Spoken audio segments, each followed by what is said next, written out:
Samuel Ruto nigo mubasorero aika Bosio Bw'Ebunge ya county ya Nairobi irigukwanira na kwerera asubwa garemero bya serikali enene ibwate kubwatira ne serikali ya county ya Nairobi eri KOENEKIGWA amaunchiriro ngokorekanare buna ase gasengincho county ya Nairobi no omucho munene bwense ya Kenya ogotoka asenkwane aya nigakwanira igoro yo KOENEKIGWA boredia se county ya Nairobi okobeka chitaya obwagachi wechpara ama naboigo amangana bwatikene na mache nabo nayande amange buna When Nairobi works, Kenya works. When Nairobi fails, Kenya pays the price. That is why we must speak plainly and with candor to each other today.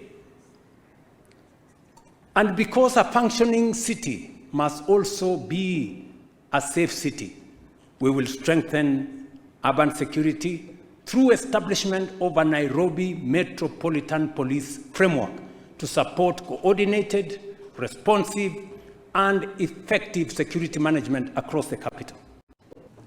And in further improving security in Nairobi, I have directed the Ministry of Interior to commence implementation within the next 60 days of enforcements to the Integrated Command and Control Communication Center in Nairobi.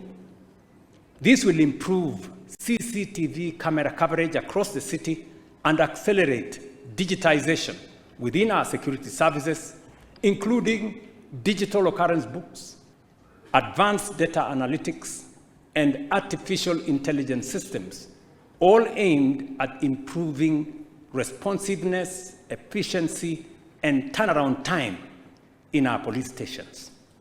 Honorable members, we are delivering a safer city through the installation of 50,000 street lighting points, new ones. We are agreeing with the city government of Nairobi, and I believe that the honorable members in this assembly will participate in making sure that the right areas are served. On sanitation, we are undertaking what should have been done many years ago. We are building 2 parallel 27-kilometer trunk sewers along the Nairobi River corridor. We are developing a 60,000 cubic meter per day treatment plant and expanding last-mile sewer connectivity, and also supporting the long-term expansion of sewage systems for this city. We are implementing a 247-kilometer urban roads program for the city of Nairobi. Many people would ask me, where is 247 kilometers in the city of Nairobi? Yes, there is.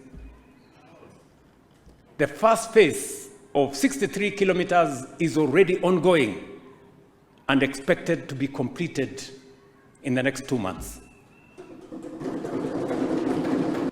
We are also extending safe electricity through last-mile connectivity in informal settlements, beginning this month with hospital ward.